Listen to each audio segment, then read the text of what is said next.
नमस्कार दर्शकबिन।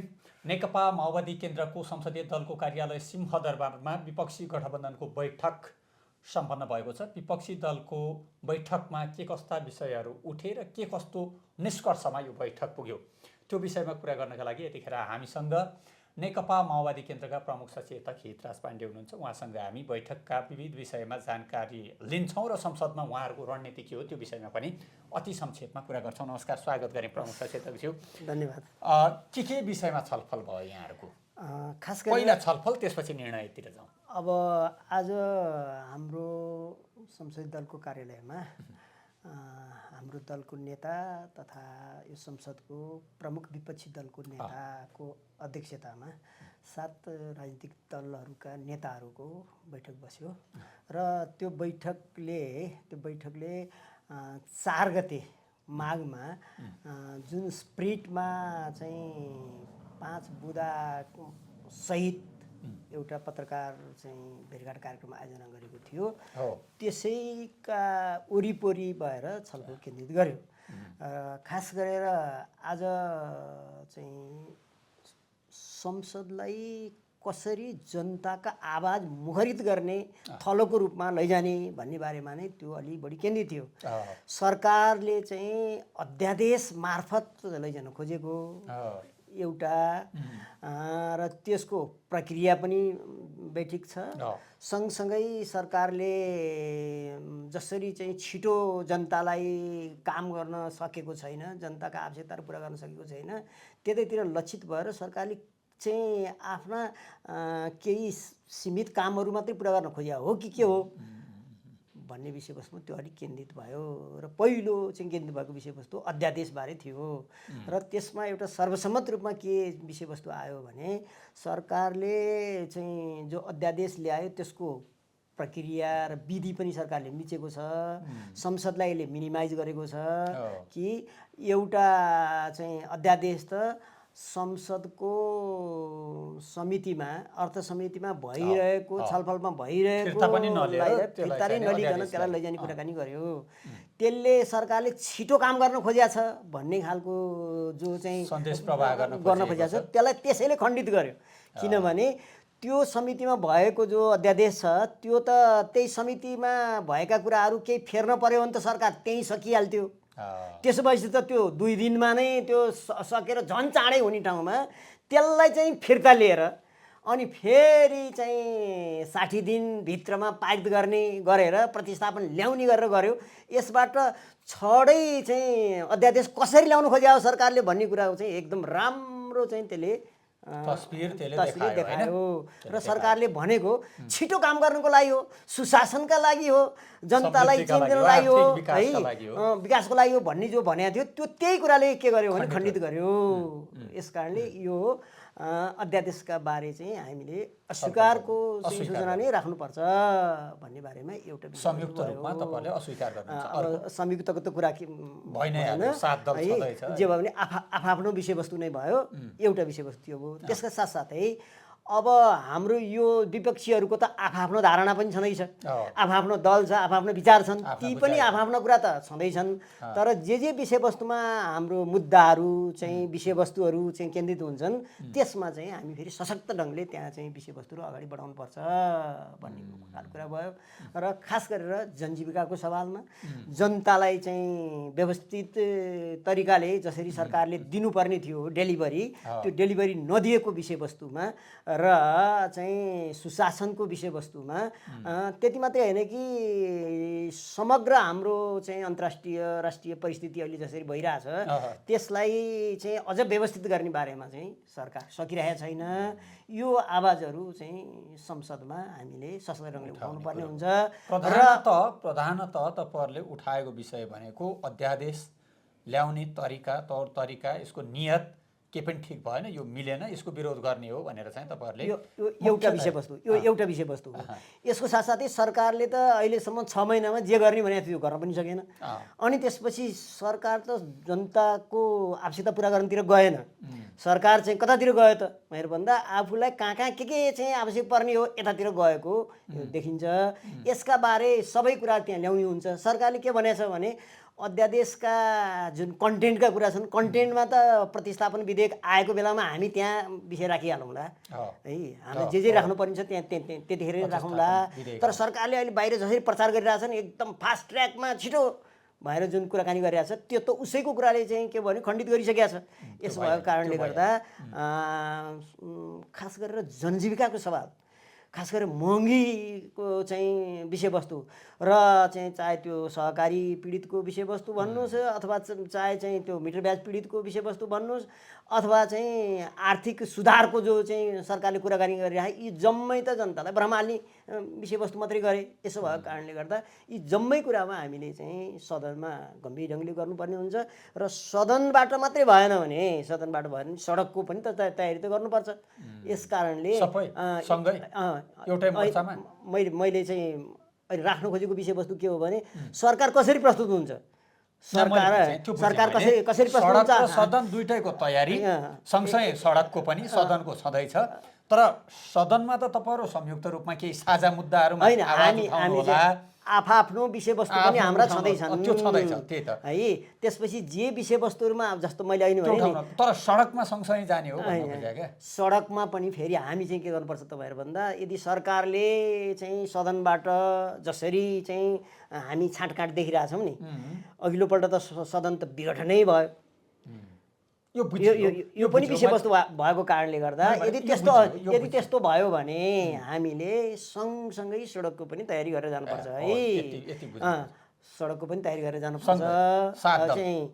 अब सबै दल चाहिँ कता आफआफ्ना छन्, फेरि आफआफ्ना विचार छन्, आफआफ्ना दृष्टिकोण छन्। जे कुरामा मिल्छ है, किनभने यो त मोर्चा त होइन होइन, यो त चाहिँ मोर्चा त चाहिँ बनाए विषयवस्तु त होइन। विचार सबै मिले त एउटै मोर्चा भइहाल्थ्यो। त्यहाँ सडक र सदन दुईटैको तयारी हुँदैछ। अब हामी सदनका माध्यमबाट जनताका आवाजहरूलाई व्यवस्थित गरेर अगाडि बढ्छौँ।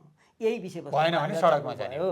अब सदन चाहिँ सरकारले कसरी गर्ने हुन्छ, सडक र सदनलाई हामीले जोड्नुपर्ने हुन्छ, अनि यसरी मात्रै हामी अगाडि बढ्छौँ। एउटा कुरा चाहिँ नि नेपाली काङ्ग्रेसले पनि नेकपा एमाले पनि सत्ता पक्षले के भनिरहेको छ भने नेकपा माओवादी केन्द्रका अध्यक्ष पुष्पकमल दाहाल प्रचण्ड प्रधानमन्त्री भएको बेलामा जुन अध्यादेश ल्याइयो त्यो अध्यादेश पनि ठ्याक्क चलिराखेको चाहिँ नि अधिवेशन अन्त गराएर अनि त्यसपछि त्यो ल्याएर फेरि चाहिँ नि अधिवेशन चलाउने गरी चाहिँ नि गएको थियो। त्यो बेला हामीले स्वागत गरेका थियौँ प्रतिपक्षमा हुँदा पनि।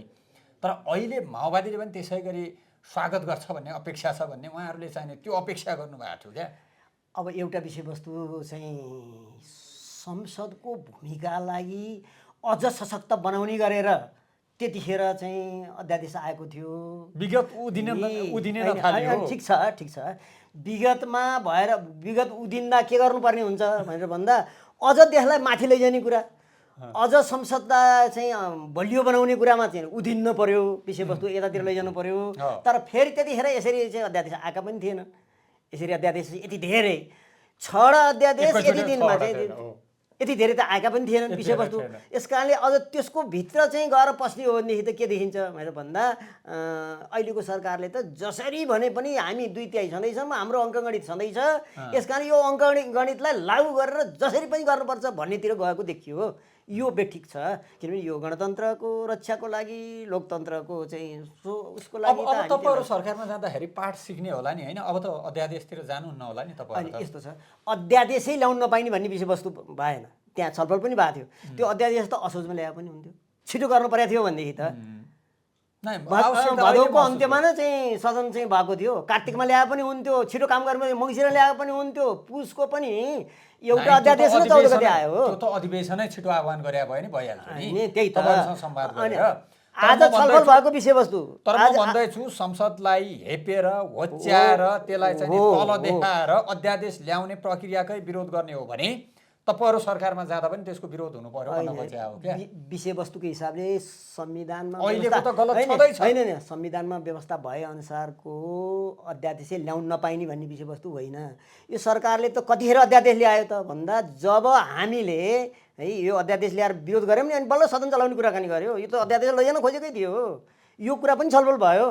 किनभने हामीले 4 गते यदि चाहिँ सरकारले सदन नबोलाउने हो भने हामी अरू प्रक्रिया पनि अगाडि बढ्न चाहिँ बाध्य हुनेछौँ भनेर कुराकानी गरेपछि नि सरकार चाहिँ ल्याएको छ। त्यो त तपाईँलाई पनि थाहा छ, मलाई नि थाहा छ, तपाईँका अध्यक्षलाई नि थाहा छ, यहाँ बस्ने जति सबैलाई थाहा छ। यसो भएको कारणले गर्दा सरकारसँग अहिले संसदको हिउँदे अधिवेशन बोलाउनुको विकल्पै थिएन। कि त हामी लोकतन्त्र मान्दैनौँ, यो व्यवस्था मान्दैनौँ भनेर अधिनायकवादमै जानु पर्यो, नभए अब त कहाँ सार थियो त नि। 6 महिना पुगिसक्यो। त्यही त मैले अहिले राख्न खोजेको विषयवस्तु त्यो त सबैलाई थाहा छ। मैले आफ्ना राजनीतिक एजेन्डाहरू तपाईँहरूका होला नि, ठिक छ, बेच्नुहोस्, मान्छेहरूले जसले यो प्रक्रिया बुझ्या छैनन् उनीहरूले पत्याइदेलान्। तर योभन्दा अर्को विकल्प त सरकारसँग छँदै थिएन। मतलब यो अधिवेशन बोलाउने, अधिवेशन कहाँ छ? मैले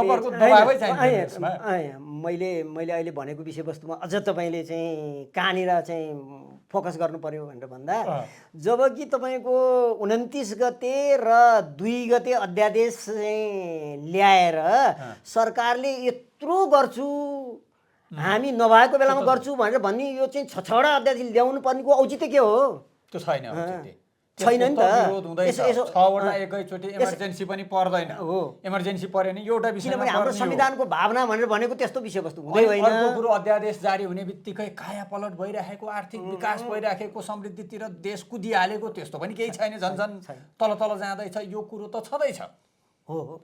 तर तपाईँहरूले नि जुन कुरो भन्दै हुनुहुन्छ हामीले दबाब दिएर मात्र संसदको अधिवेशन बोलाएको हो, कहाँ जान्थ्यो त नि नबोलाएर? होइन, यो हामीले बोलाएर हामीले यो कुरा पनि भन्यौँ, हामीले त विपक्षी दलहरूको तर्फबाट जो आवाज उठाउनु पर्थ्यो नि, जनताको आवाज, त्यो त उठायौँ नि, हामीले उठायौँ। अब अहिले पनि सरकारले ल्यायो, त्यहाँ हामी अस्वीकारको चाहिँ सूचना हाल्छौँ, हामी अस्वीकार गर्छौँ। अब सरकार फेरि कसरी प्रस्तुत हुन्छ, त्यहाँबाट पनि सरकारलाई सधैँ जनताका आवाजहरूलाई चाहिँ दबाउनै खोजिरह्यो भने, पक्षपातै गरिरह्यो भनेदेखि चाहिँ हामी सशक्त ढङ्गले अगाडि बढ्छौँ। सरकार त यस्तो छ, तपाईँहरू पनि भिड्ने तयारीमा आफ्नो तयारी गरिराख्नु भएको छ। सरकार पनि आफ्नो मोर्चाबन्दी कसिलो बनाउँदैछ। कहाँसम्म भने नेपाली काङ्ग्रेसका कुराहरू प्रायः हामीले सुन्दथ्यौँ। आफ्नै नेतृत्वमा सरकार हुँदा नि सरकारको आफ्ना मन्त्रीहरूको विरोध गर्ने त्यो परिपाटी हो कङ्ग्रेसमा। कङ्ग्रेसले समेत संस्थागत निर्णय गरिसकेपछि त्यसलाई पालना गर्ने, जे असन्तोष राख्नुपर्ने छ बैठकमा राख्ने भनेर कुरा गरिरहेको छ। अझ भन्ने हो भने अझ यो सामाजिक सञ्जाल सम्बन्धी चाहिँ कुरा गर्नु भएन तपाईँहरूले? अहिले त अरू सबै विषयवस्तुको बारेमा चाहिँ मैले भनिहालेँ। अझ सामाजिक सञ्जाल, मैले किनभने सामाजिक सञ्जाल सम्बन्धी विधेयक लिएर आउँदैछ, यसमा त तपाईँहरू खुसी हुनुपर्ने, तपाईँको बाटोमा छ नि पुरै कङ्ग्रेस समेत। अब त अरू बाँकी रहेको जुन विषयवस्तुहरू छन्, बाँकी रहेको विषयवस्तुमा त आउँदैछ। अब हामीहरू चाहिँ दलको बैठक पनि गर्दैछ, दलको बैठकमा हाम्रो आफ्नो दलको बारेमा त दलको बैठकमा गर्दैछौँ। आज भइरहेको चाहिँ विपक्षीहरूमा चाहिँ के विषयवस्तु छ एकदम हाम्रो स्पष्ट भनाइ छ। हरेक दलको आफ्नो विचार पनि छँदैछ, आफ्नो विचारअनुसारको संसदमा राख्ने चाहिँ दायित्व चाहिँ जिम्मेवारी स्वतन्त्रता त्यो पनि छँदैछ। सँगसँगै हामी चाहिँ जे विषयवस्तुमा विपक्षीहरूको चाहिँ कुरा मिलेको छ त्यसको बारेमा कुरा भयो, अध्यादेशको कुरा मिलेको छ, त्यो भइहाल्यो। अनि अर्को कुरो रासोपाको चासो अलिकति, रासोपा सभापति रवि लामिछानेको संसद पद निलम्बनको विषयमा पनि छ। त्यो विषयमा उहाँहरूले कुरा राख्नुभयो भएन बैठकमा? आफ्नो पनि छ भनेर जुन भन्दै हुनुहुन्छ, यिनै कुराहरू त होला नि। बैठकमा त विविध विषयवस्तुमा कुराकानी भइहाले, अहिले भइरहेका चाहिँ विविध विषयवस्तुमा कुराकानी भइहाले है। फेरि पनि हाम्रो सहमति भएको विषयवस्तुको बारेमा मैले अघि पनि नै उहाँहरूले चाहिँ सशक्त रूपमा त्यो आवाज उठाउने नै भन्ने उहाँहरूको तयारी छ। संयुक्त रूपमा उठाउनुहुन्छ कि त्यसमा पनि भन्ने कुरो हो क्या? मैले अघि नै भनिहालेँ, यो बारेमा हामी आफ्नो विषयवस्तु पनि राख्ने कुरा भइहाल्यो। त्यो त आफ्नो दलका बैठक बसेर अनि बल्ल कुराकानी गर्ने कुरा भयो। चर्चा त भयो त्यसमा नि? भयो किन नहुने, चर्चा नहुने त कुरै भएन। बस, धन्यवाद।